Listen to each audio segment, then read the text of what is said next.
네, 경매사령관 박영춘입니다. 제가 방금 전에 이제 글을 올렸는데, 영상을 올렸는데, 김영인 씨인가 봐요. 이분이 이제 전 뭔지 잘 모르겠는데, 어쨌든 첫 번째 공장 임차인 보증금 2,300만 원은 낙찰자가 줘야 하나요? 경매 무식자. 제가 봤을 때 무식하신 게 아니라, 경매 잘 하시는 것 같아요. 그러니까 이런 궁금증부터 하나씩 풀어가면, 어느 순간에 이제 자기도 모르게 경매 실력이 많이 느는 것 같더라고요. 제가 좀 아까 세 가지 물건을 빠르게 진행하다 보니까 좀 설명이 좀 부족했던 것 같아요. 그래서 좀 이 부분에 대해서 제가 설명해 드리겠습니다. 물건을, 요 물건인 것 같아요. 저기 그 평택시 서탄면에 있는 거죠. 서탄면 공장을 제가 말씀드리면서, 월세가 230만 원 나오는데, 자, 사업자 보증금 2,300을 인수해야 되냐, 안 해야 되냐, 이걸 지금 여쭤보신 거예요. 제가 좀 아까 횡설수설 하면서 설명이 부족했던 점 양해해 주시고요. 자, 그럼 볼게요. 우리가 주택을 임대차 계약을 쓰면 전입을 해야 되겠죠. 전입을 하고, 플러스 확정일자를 받아야 되겠죠. 확정일자를 받아야지만이 배당을 받을 수가 있죠. 자, 우리나라 대한민국 민법이 그래요. 이 확정일자라는 제도는 대한민국밖에 없습니다. 자, 이 전입을 하고 임대차 계약서가 있잖아요. 임대차 계약서가 있는데 이건 채권이에요, 채권. 이건 채권이죠. 그렇죠. 근데 이 채권을 동사무소나 아니면 또는 그 상가나 공장 같은 경우는 세무서에서 확정일자라는 도장을 받게 되면 요걸 물권화 시켜주겠다 이거예요. 물권화. 그러니까 이 채권인 임대차 계약서를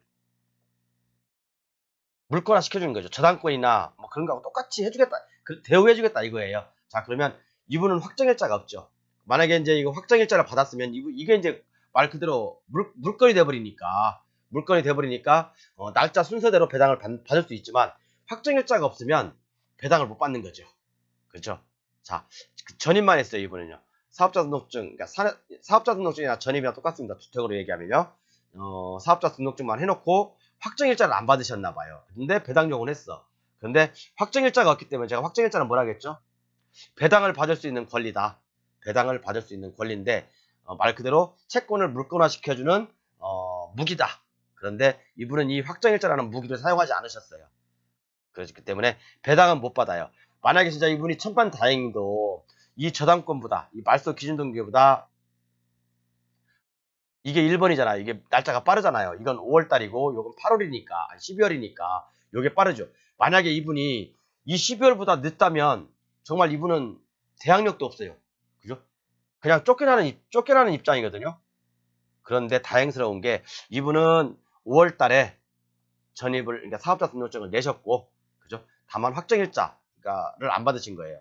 왜? 저당권보다 빠르니까 대항력은 있는 거죠. 그러니까 낙찰자가 인수를 해야 되는 거예요. 2,300만 원은. 이해 가셨죠? 자, 이해 안 가면 제가 좀 제 교재를 보면서 제가 좀 보충 설명을 드릴게요. 요게 이제 선순위 임차인인 경우에요. 자, 전입은 있어요. 그죠? 확정일자도 있고, 확정일자가 뭐라고 했죠? 제가 물권화 저당권하고 똑같다고 보시면 된다고 했죠. 대한민국만 있는 유일한 제도입니다. 확정일자를 받으면, 그래, 당신들 채권이지만, 채권은 항상 후순이거든요.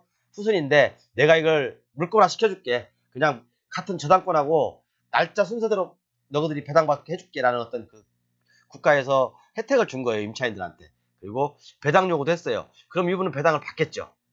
다 했으니까. 그런데 어떤 분은 전입만 했어.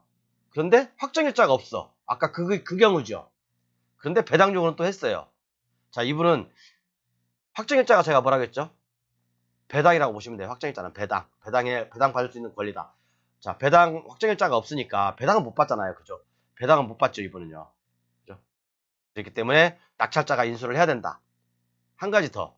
전입도 했고 확정일자도 받았고 배당 요구를 안 했어. 배당 요구를 안 했으니까 당연히 배당 안 주겠죠. 그죠? 이건 뭐 기본 아닙니까? 그럼 마지막도 전입만 했어. 그리고 확정일자도 없고 배당 요구 안 했으니까 당연히 배당 안 주겠죠. 그죠? 배당 요구를 해야지 배당을 주는 거고 확정일자가 있어야지 배당을 주는 겁니다. 이해 가셨죠? 자, 그러면 이 부분은 이렇게 설명해드리고 경매물건으로 돌아가서 그렇기 때문에 이 물건은 낙찰자가 인수를 해야 됩니다. 전액 매수인 인수라고 써있죠? 전액 매수인 인수입니다. 자, 확정일자가 없기 때문에요. 그래서 여러분 어디 가셔도 이 꼭 확정일자를 받아 놓으세요. 사업자를 하시는 분이라든가 아니면 또 이제 그 주택 임대차를 들어가시는 분들이라 하더라도 최우선 변제, 우선 변제 그런 것들이 있기 때문에 꼭 확정일자는 필요합니다. 그래서 확정일자 꼭 받아 놓으시고요. 제가 이제 어차피 채권에 대해서 얘기 나왔으니까 이 채권이 나왔으니까 한 가지 더 좀 나가볼게요. 시간이 한 4분 남았으니까요. 여러분, 채권의 불가분성. 채권의 불가분성이라고 많이 들어보셨죠? 채권은 나눌 수가 없다는 얘기예요. 자, 이것을 어디서 응용할 수 있냐? 정말 여러분, 법정지상권이 성립하는 물건도요. 이 채권의 불가분성을 알면 돈 벌 수 있다니까요.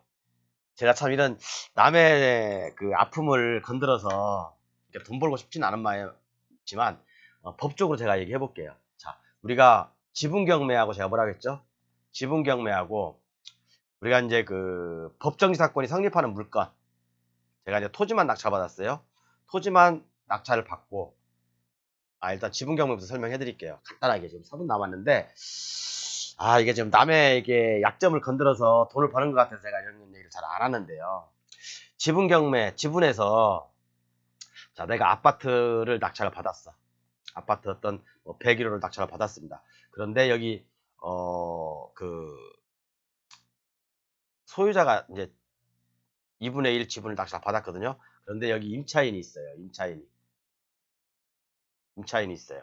그러면 그 임차인은 자, 낙찰받은 제가 이제 2명이죠. 경매사령관하고 플러스 이제 한 명의 뭐 땡땡님이라고 해요.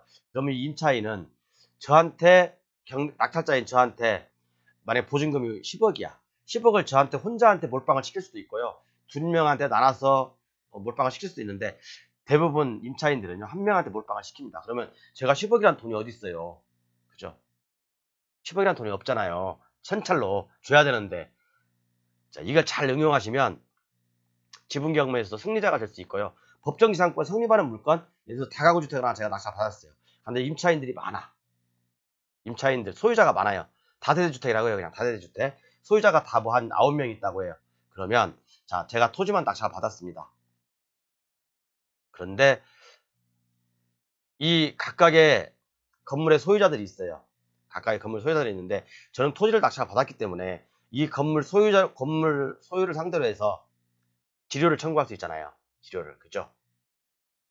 법정지상권이 성립하는 물건도 무서워할 필요가 없다는 게 케이스 바이 케이스마다 틀리지만 이거 말씀드려야 되나? 예, 말씀드릴게요. 자,